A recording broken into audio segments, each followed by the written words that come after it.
नमस्कार दोस्तों, मैं राहुल आप सभी का मंथन में स्वागत करता हूं। जैसा कि हम लोग जानते हैं 24 फरवरी 2022 को जब रूस ने यूक्रेन पर आक्रमण किया तो उसके परिणाम स्वरूप यूरोप तथा अमेरिका ने रूस के ऊपर विभिन्न प्रकार के आर्थिक प्रतिबंध लगाए। इन आर्थिक प्रतिबंधों के परिणाम स्वरूप यूरोप में एक एनर्जी क्राइसिस उत्पन्न हो गया। इस एनर्जी क्राइसिस से निपटने के लिए जर्मनी ने एक मेगा सब्सिडी प्लान अपने नागरिकों और उद्योगों को देने की बात कही है। तो इस सब्सिडी प्लान के बाद यूरोप में यह बात प्रचलित हो रही है कि क्या इस सब्सिडी प्लान के उपरांत यूरोप में यह बात चल रही है कि क्या जर्मनी के इस सब्सिडी प्लान के कारण यूरोप में एक सब्सिडी वॉर प्रारंभ हो चुका है या यूरोप के देशों की एकता में फूट पड़ चुकी है। तो आज का जो डिस्कशन है मूल रूप से हम लोग इसी जर्मनी के मेगा सब्सिडी प्लान के ऊपर चर्चा करेंगे और समझने का प्रयास करेंगे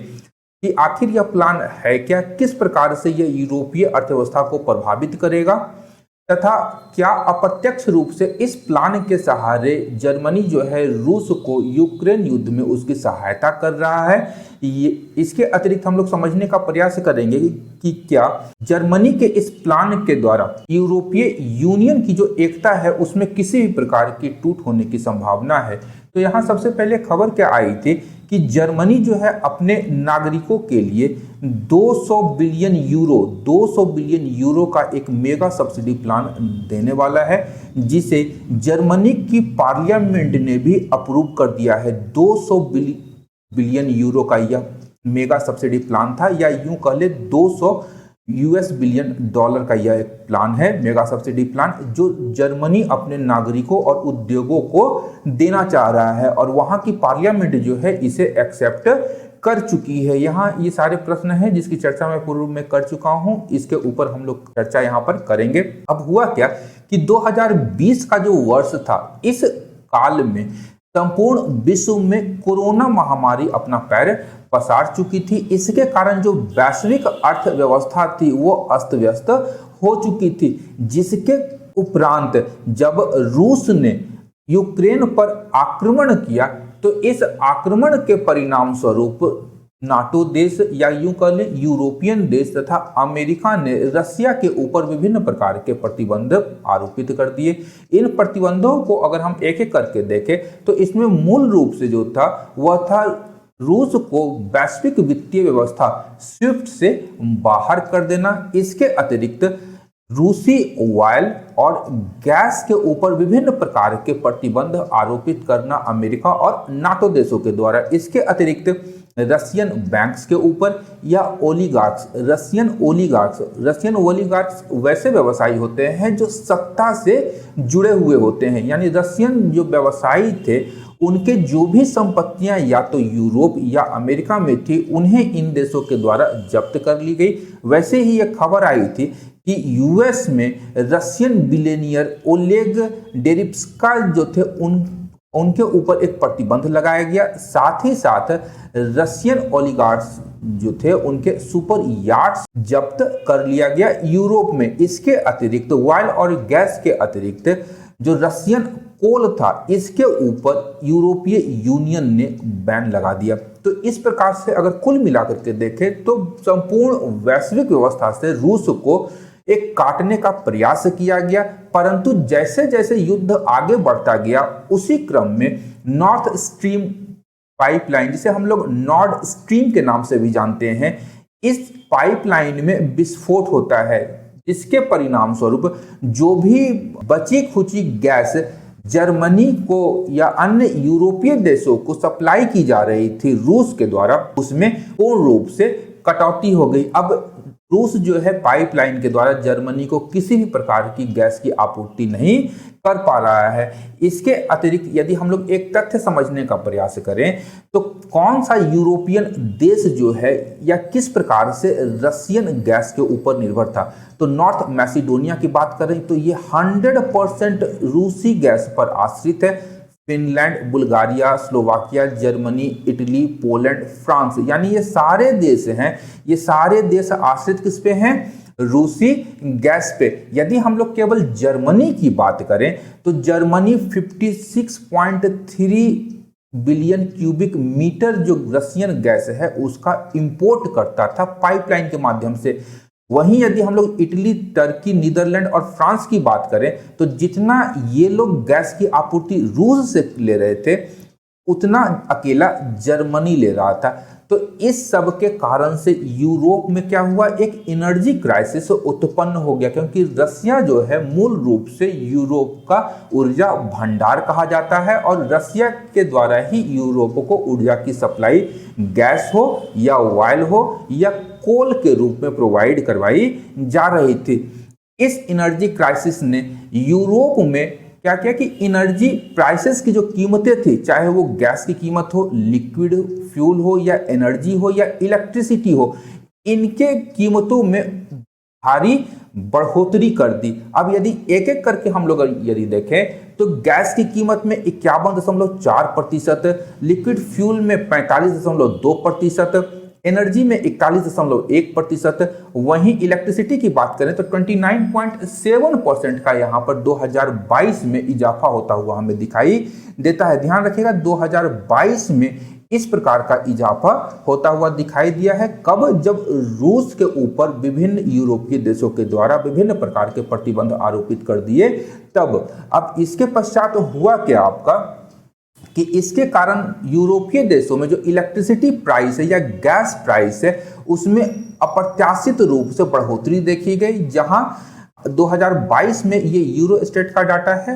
अगर इलेक्ट्रिसिटी की हम लोग बात करें तो electricity 350 euro megawatt per hour से बढ़ गई, और वहीं हम बात करें आपका गैस प्राइसेस की तो 200 यूरो मेगावाट पर आवर जो है इससे भी ज़्यादा ये बढ़ी हुई है वर्तमान समय में। ये होलसेल प्राइस की बात की जा रही है यूरोपीय यूनियन के 27 देशों में। अब यदि यूरोपीय यूनियन की हम लोग बात करें तो इसमें मूल रूप से 10 बड़ी अर्थव्यवस्थाएं हैं, जिसमें सबसे बड़ी अर्थव्यवस्था है जर्मनी। कहा जाता है कि यदि यूरोप में जर्मनी रुक गया तो यूरोप रुक गया, यदि जर्मनी चल रहा है तो यूरोप चल रहा है, यदि जर्मनी दौड़ रहा है तो यूरोप दौड़ रहा है। तो जर्मनी यूरोप की सबसे बड़ी अर्थव्यवस्था है और संपूर्ण यूरोप की अर्थव्यवस्था जर्मनी के साथ में जुड़ी हुई है। अब यदि जर्मनी में जो रशियन गैस सप्लाई था उसमें कटौती कर दी जाएगी तो उसकी अर्थव्यवस्था का क्या हाल हो सकता है, यह केवल आप अनुमान ही लगा सकते हैं। अब यहाँ एक अन्य तथ्य से मैं रूबरू कराना चाहूंगा कि इस जनवरी से अगस्त 2022 में, कब? जनवरी से अगस्त 2022 के दौरान जो जर्मनी है वहां पर इलेक्ट्रिक हीटर्स जो है उसकी बिक्री जो हुई है उसमें रिकॉर्ड तोड़ बढ़ोतरी दर्ज की गई है। यदि देखा जाए तो 76% का ग्रोथ जनवरी अगस्त 2021 के मुकाबले जनवरी अगस्त 2022 में देखा गया। 76% की बढ़ोतरी देखी गई है, क्योंकि आने वाले समय में जो विंटर का जो महीना आने वाला है, जो ठंड की जो ऋतु आएगी, उसमें जर्मनी को अपने घरों को गर्म करने के लिए रूसी गैस के स्थान पर वहां के नागरिक विद्युत हीटर का प्रयोग करने वाले हैं। यहाँ ध्यान देने योग्य तथ्य है कि जर्मनी के जो भी घर हैं वो ठंड के समय में रूसी गैस के माध्यम से ही गर्म होते थे, जो वर्तमान समय में प्रतिबंध के कारण रूसी नागरिकों को प्राप्त नहीं हो पाएंगे।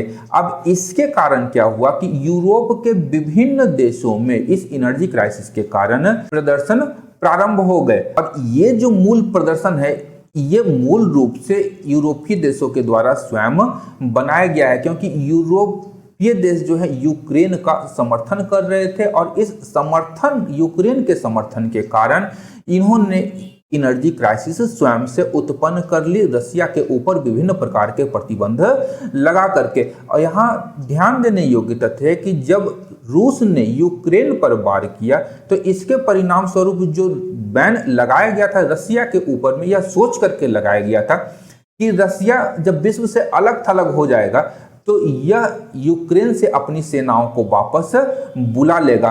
परंतु रूस पर जो ये प्रतिबंध लगाए गए, ये प्रतिबंध उल्टा यूरोपीय देशों के ऊपर ही भारी पड़ रहे हैं तथा यूरोप में जो एक ऊर्जा असुरक्षा के साथ साथ यहाँ पर क्या हो गया कि उच्च मुद्रास्फीति हो गई, यहाँ का जो ग्रोथ था वो नेगेटिव हो गया, जिसके परिणाम स्वरूप जो यूरोप का कॉस्ट ऑफ लिविंग जो कभी लो हुआ करता था वो आज के दिनों में बहुत ज़्यादा बढ़ चुका है। इसके कारण विभिन्न देशों में नागरिक यहाँ पर सरकारों के विरुद्ध प्रदर्शन कर रहे हैं। अब यहाँ है कि जो यूरोप है मूल रूप से रशियन ऑयल के एक्सपोर्ट पर या रशियन गैस के एक्सपोर्ट पर ही ये निर्भर था, और मई 2022 तक और उसके पश्चात इन्होंने इसमें काफ़ी ज़्यादा कटौती कर दी। अब यदि हम लोग केवल जर्मनी की बात करें तो जो जर्मनी का इन्फ्लेशन रेट था वह 70 सालों में पहली बार दोहरे अंक में चला गया है।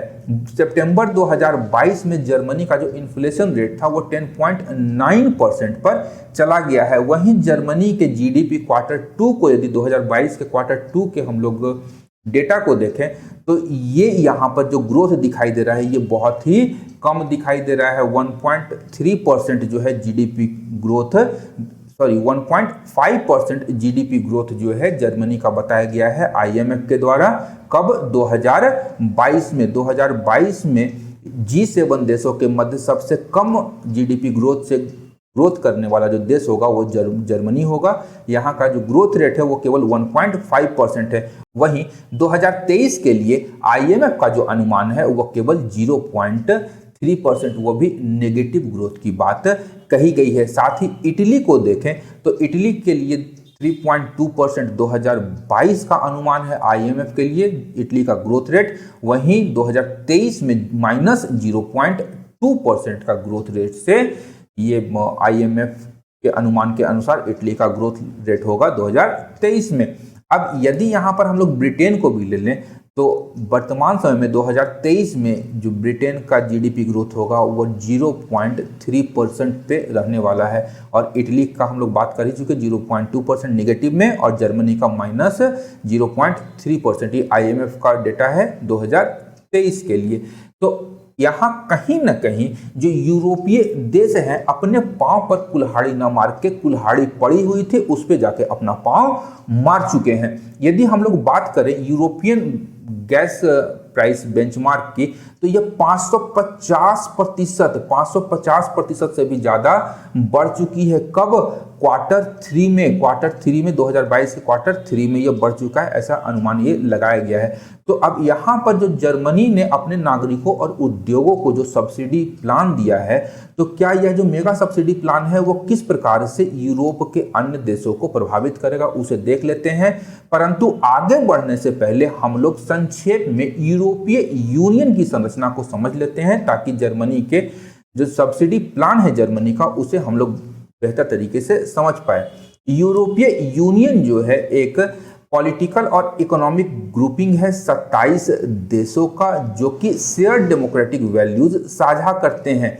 साझा लोकतांत्रिक मूल्यों को में ये लोग विश्वास करते हैं। इन देशों में मूल रूप से यूरोप के सारे देश हैं, जिसमें Austria, Belgium, Bulgaria, Croatia, Republic of Cyprus से लेकर के पुर्तगाल, रोमानिया, स्लोवाकिया, स्लोवेनिया, स्पेन और स्वीडन, जर्मनी सारे देश शामिल हैं। परंतु 2016 में जब ब्रिटेन में ब्रेग्जिट के लिए रेफरेंडम या जनमत संग्रह हुआ था, तो ब्रिटेन 2020 में यूरोपीय यूनियन को छोड़ चुका है। वहीं ये सारे देशों की जीडीपी की यदि हम लोग बात करें यूरोपीय यूनियन के जीडीपी की, तो ये 14.45 ट्रिलियन यूरोस के बराबर बैठता है, यानी कि 15.49 ट्रिलियन यूएस डॉलर। यदि अमेरिका की अर्थव्यवस्था की बात करें तो अमेरिका का जो जीडीपी है वह 23 ट्रिलियन यूएस डॉलर के बराबर बनता है। इसके अतिरिक्त यूरोप के 19 देशों ने एक समान मुद्रा, जिसे हम लोग यूरो के नाम से जानते हैं,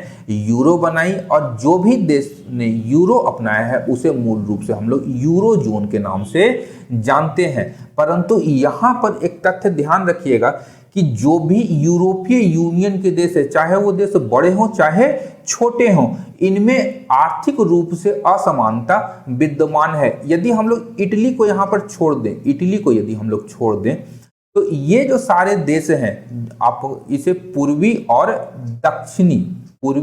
दक्षिणी देश जो है मूल रूप से यूरोपीय यूनियन के, ये मूल रूप से कृषि पर आश्रित हैं। ध्यान रखिएगा, ये कृषि पर आश्रित हैं। नॉर्थ के देशों की तुलना में यहाँ जो इंडस्ट्री का विकास हुआ है ये काफी कम हुआ है, और ये अपेक्षाकृत क्या है, गरीब देश हैं। ये अपेक्षाकृत जो पूर्वी देश हैं ये गरीब देशों की श्रेणी में आते हैं। तो यहाँ पर आर्थिक रूप से यूरोपीय यूनियन में भी आपस में असमानता विद्यमान है।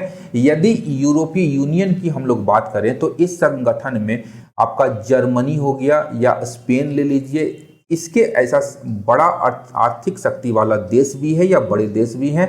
वहीं माल्टा, आयरलैंड और लग्जमबर्ग ऐसे छोटे छोटे देश भी इसमें शामिल हैं। यदि हम लोग बात करें इन देशों के पास के जो रिसोर्सेज हैं, जैसे आपका आर्थिक रिसोर्सेज हो गया या फिर आप बात कर लें सैन्य रिसोर्सेज की या प्राकृतिक संसाधन की, तो अलग अलग इनके पास रिसोर्सेज की काफी कमी है। लेकिन जब ये सारे देश एक साथ मिलकर के यूरोपीय यूनियन को बनाते हैं तो इन्हें तीन महत्वपूर्ण लाभ प्राप्त हो जाते हैं। पहला क्या है कि जो यूरोपीय यूनियन के देश हैं उनके मध्य जो व्यापार होगा वह अत्यंत ही आसान होगा।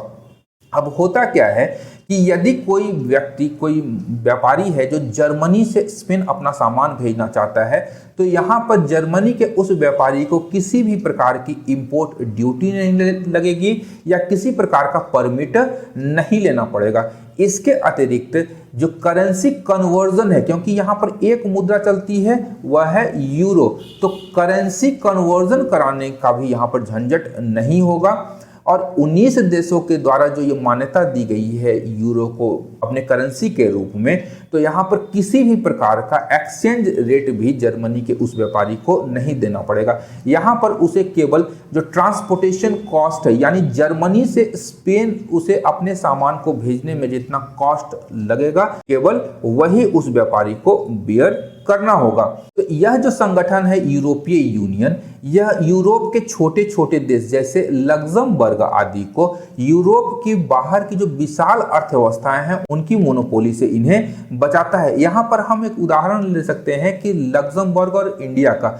लग्जमबर्ग एक छोटा सा देश है यूरोप का, वहीं भारत जो है विश्व का एक विशाल देश है। तो यदि लग्जमबर्ग अकेला भारत के साथ में कोई समझौता करना चाहता है व्यापारिक सुविधा प्राप्त करने के लिए, तो भारत कह सकता है कि भैया हम लोग आपसे 20% का इंपोर्ट ड्यूटी लेंगे, यानी कि आपका जो भी सामान इंडिया में आएगा उस पे जो इंपोर्ट ड्यूटी होगा 20% का होगा, और हम जो भी आपके पास में सामान भेजेंगे उस पर आप केवल 5% इंपोर्ट ड्यूटी लीजिएगा, इससे ज़्यादा आप नहीं ले सकते हैं, तभी आपका सामान हमारे यहाँ पे बिकेगा। ऐसा क्यों है? तो इसका मूल कारण है भारत की जनसंख्या। यानी भारत जो है लग्जमबर्ग के व्यापारियों को या लग्जमबर्ग के उत्पादों को 1.35 बिलियन लोगों के समक्ष प्रस्तुत करने के लिए एक बाजार लग्जमबर्ग को दे रहा है। वहीं लग्जमबर्ग का जो जनसंख्या है, उसकी जो जनसंख्या है वो केवल 625,000 या 6,25,000 की है। यानी भारत के लिए कोई बड़ा बाजार लग्जमबर्ग नहीं है। तो यहाँ पर कहीं ना कहीं जो भारत की मोनोपोली है या भारत की जो शर्तें हैं वह लग्जमबर्ग को माननी पड़ेगी, क्योंकि लग्जमबर्ग को एक बहुत बड़ा मार्केट प्राप्त हो रहा है। अब यदि लग्जमबर्ग जो है यूरोपीय यूनियन जैसे संगठन में सामने आता है और भारत के साथ बातचीत की टेबल पर बैठता है, तो यहाँ पर 27 देशों का जो यह समूह है इनकी ताकत में काफी इजाफा हो जाता है। ये लोग न केवल आर्थिक तौर पर अपितु सैन्य सहयोग के रूप में, पर्यटन के रूप में, एकीकृत वित्तीय बाजार के रूप में एक बहुत बड़ा बाजार भी उपलब्ध करवाते हैं विभिन्न अर्थव्यवस्थाओं को। यदि इंडिया जो है यहाँ पर निगोशिएट करेगा यूरोपीय यूनियन के साथ में, तो ठीक है, ये इंडिया 1.35 बिलियन लोगों का एक बहुत बड़ा बाजार उपलब्ध कराएगा, परंतु यहाँ के लोगों का जो पर कैपिटा इनकम है वह काफी कम है। वहीं यूरोपीय यूनियन की बात करें तो यूरोपीय यूनियन भारतीय उत्पादकों के लिए 450 मिलियन लोगों का एक बाजार उपलब्ध करवाएगा, जिनका की जो पर कैपिटा इनकम है वो भारत के मुकाबले काफी ज्यादा है। तो यहाँ पर कैपिटा इनकम के मामले में भारत यूरोपीय यूनियन से नीचे चला जाता है और भारत और यूरोपीय यूनियन टेबल की एक मेज पर एक समान शर्तों पर व्यापार करने को राजी हो जाते हैं। अब यदि यहाँ पर हम लोग ये भली भांति समझ चुके हैं कि किस प्रकार से यूरोपीय यूनियन है और इसका क्या महत्व है, तो हम लोग अपने टॉपिक की ओर बढ़ते हैं, यानी कि जर्मनी के इस मेगा सब्सिडी प्लान का यूरोपीय देशों में विरोध क्यों हो रहा है। तो जर्मनी का जो यह प्लान है मूल रूप से एनर्जी क्राइसिस के लिए लाया गया है। वर्तमान में जो जर्मनी में एनर्जी क्राइसिस उत्पन्न हुआ है, इसके कारण जर्मनी ने अपना 200 बिलियन यूरो का जो सब्सिडी प्लान है उसे लेकर के आया है। अगर यदि जर्मनी इस मेगा सब्सिडी प्लान को नहीं देता है तो जर्मनी की अर्थव्यवस्था रिसेशन में चली जाएगी। अत्यंत ही महत्वपूर्ण है, जर्मनी को किसी भी कंडीशन में रिसेशन में जाने से रोकने के लिए स्वयं को इस प्रकार का सब्सिडी प्लान देना होगा। वहीं इन्फ्लेशन की हम लोग बात करें, पूर्व में देख चुके हैं कि यह 70 वर्षों में पहली बार डबल डिजिट में गया है जर्मनी का इन्फ्लेशन रेट। तो जर्मनी के जो चांसलर है ओलाफ शुल्ज, उनका कहना है कि जर्मनी का यह मेगा सब्सिडी प्लान एक प्रोटेक्टिव शील्ड की तरह काम करेगा, जो वहां के उद्योगों को और वहां के नागरिकों को एक आर्थिक कवच के रूप में सुरक्षा मुहैया कराएगा। इस प्लान के थ्रू होगा क्या कि जो गैस और इलेक्ट्रिसिटी प्राइस है उसके ऊपर कैपिंग लगा दी जाएगी, यानी इस कैपिंग से ज्यादा का जो चार्ज है वो कंपनियां, गैस कंपनी या इलेक्ट्रिसिटी कंपनी, इससे ज्यादा चार्ज नागरिकों और उद्योगों से नहीं वसूल सकती हैं।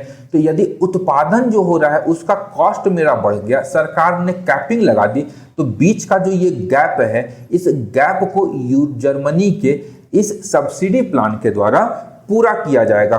तो इसके कारण क्या होगा कि जो आने वाला विंटर है इसमें न केवल इंडस्ट्री, जर्मनी की जो इंडस्ट्री है वो चल पाएंगी और वहाँ के जो घर हैं वो भी गर्म रह पाएंगे। और जैसे जैसे विंटर नज़दीक आएगा, यूरोप का जो एनर्जी क्राइसिस है वो और बढ़ता जाएगा और यूरोप का जो वातावरण है, राजनीतिक वातावरण, वो और ज़्यादा गर्म होगा जैसे जैसे सर्दियाँ बढ़ेंगी। कारण क्या है कि जैसे ही जर्मनी ने अपने इस मेगा सब्सिडी प्लान को लॉन्च किया, वैसे ही यूरोप में क्रिटिसिज्म की एक लहर चल पड़ी और जर्मनी के चांसलर ओलाफ शुल्ज को अपने इस प्लान का बचाव करने के लिए उतरना पड़ा। उनका कहना है कि यह जो जर्मनी का मेगा सब्सिडी प्लान है यह जस्टिफाइड है। वहीं फ्रांस और इटली जैसे देशों का कहना है कि जर्मनी के इस मेगा प्लान से जो कंपटीशन होगा एक सिंगल मार्केट में वो डिस्टॉर्ट हो जाएगा और जो जर्मन बिजनेस है उसको एडवांटेज प्राप्त हो जाएगा। किस मामले में? तो प्राइस के मामले में। और फ्रांस और इटली ने इन दो तथ्यों पर यहाँ क्वेश्चन रेज किया है जर्मनी के इस मेगा सब्सिडी प्लान के ऊपर में। आखिर हम लोग समझते हैं कुछ उदाहरणों के द्वारा कि यूरोपीय यूनियन के जो देश हैं जर्मनी के इस प्लान पर प्रश्न चिन्ह क्यों उठा रहे हैं। तो यहाँ सब एक उदाहरण हम लोग लेते हैं कि एक प्रोड्यूसर है जर्मनी का प्रोड्यूसर ए और दूसरा प्रोड्यूसर है स्पेन का प्रोड्यूसर बी। ये दोनों लोग क्या करते हैं? कुकीज का उत्पादन करते हैं। कुकीज का उत्पादन करने में इन दोनों देशों के उत्पादकों का जो बिजली बिल का कॉस्ट आएगा वो कितना हो जाएगा? 4000 यूरो। दोनों देशों में 4000 यूरो का बिजली का बिल आता है। ध्यान रखिएगा कि ये सिंगल मार्केट है, यहाँ पर टैरिफ भी एक समान होते हैं। तो कुकीज का जो कॉस्ट होगा 5 यूरो पर यूनिट के अनुसार यहाँ पर ये पड़ जाएगा। तो अब जैसे ही जर्मनी का मेगा सब्सिडी प्लान आता है वैसे ही जर्मनी के उत्पादकों को 1000 रुपये का क्या मिल जाएगा? सब्सिडी मिल जाएगा। और यहाँ जो उत्पादकों का इलेक्ट्रिसिटी बिल होगा वह 3000 रुपये हो जाएगा, जिसके कारण जो एक कुकी का जो कीमत होगा या बिस्किट का जो कीमत हो जाएगा वो 4 यूरो के आसपास का एक पड़ेगा। एक हाइपोथेटिकल उदाहरण एक मैंने लिया है। अब वहीं जब जैसे ही ये 4 यूरो का यहाँ पर एक बिस्किट पड़ रहा है तो जर्मनी का जो प्रोड्यूसर होगा अधिक लाभ कमाने के लिए अपने कुकीज को स्पेन में एक्सपोर्ट करना प्रारंभ कर देगा। उसकी कॉस्ट क्या हो जाएगी? 4.5 यूरो।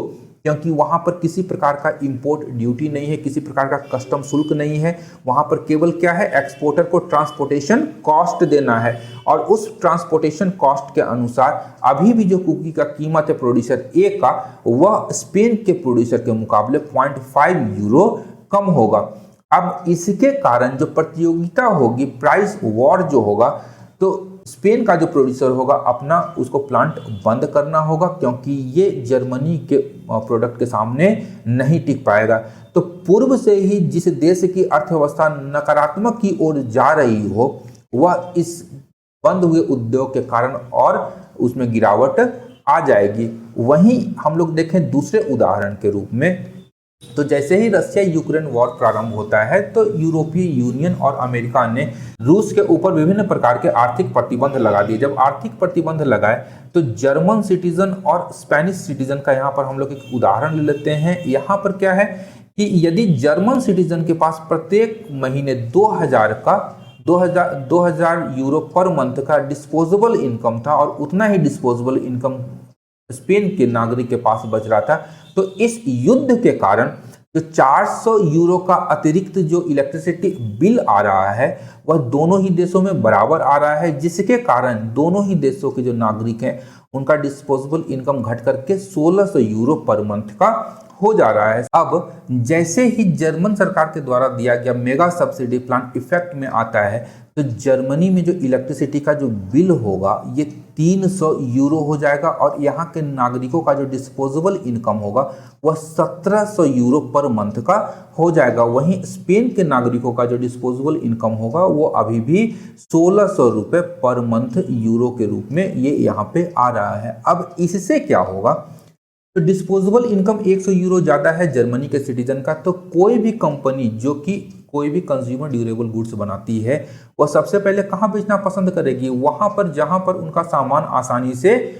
बिक जाए। तो स्पेन के बनस्पत ये कंज्यूमर ड्यूरेबल कंपनी क्या करेगी कि जर्मनी में अपने सामानों को बेचेगी, क्योंकि वहाँ पर उन्हें उचित कीमत मिल जाएगा, इवन उनका मुनाफा भी जर्मनी में ज़्यादा प्राप्त होगा। अब यदि जर्मनी की बात करें तो यहाँ पर ये कंपनी क्या करेगी, 10 यूरो प्रति यूनिट की दर से अपने सामान को बेच सकती है, क्योंकि डिस्पोजेबल इनकम यहाँ पर ज़्यादा है जर्मनी में।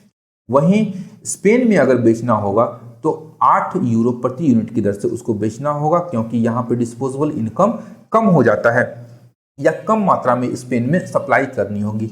इसके कारण जो स्पेन में वस्तुओं की जो शॉर्टेज है वो उत्पन्न हो जाएगी, प्राइसेस जो है वस्तुओं की वो बढ़ जाएंगी, वहीं अनुपलब्धता जो है उन वस्तुओं की बढ़ जाएगी। तो पूर्व में जो अर्थव्यवस्था ऋणात्मक में जा रही है या पूर्व से ही अभावग्रस्त है, वो और भी ज़्यादा अभावग्रस्तता की ओर चली जाएगी।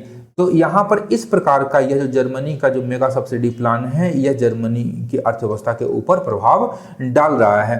अब इस जर्मनी के द्वारा जब यह दिया गया इस प्रकार का सब्सिडी, तो यूरोप के अन्य देश में भी इस प्रकार के सब्सिडी देने की डिमांड वहाँ के नागरिकों के द्वारा की जा सकती है। जैसा कि हम लोग हाल में ही देख चुके हैं, यूरोप के विभिन्न देशों में लोगों ने विरोध प्रदर्शन प्रारंभ कर दिए हैं और ये आगे जो ये प्रदर्शन है और भी अधिक उग्र होने की संभावना यहाँ पर विशेषज्ञों के द्वारा बताई जा रही है। तो इस परिस्थिति में जो दूसरे देश हैं उन्हें भी इस प्रकार के सब्सिडी प्लान देने होंगे, क्योंकि वर्तमान समय में जो यह ऊर्जा संकट है जर्मनी का, यह यूरोपीय यूनियन का, यह गहराता जा रहा है तथा न चाहते हुए भी यूरोप के जो भी ऋणग्रस्त देश हैं उन्हें भी अपने यहाँ पर इस प्रकार का भारी भरकम सब्सिडी देने की घोषणा करनी पड़ सकती है।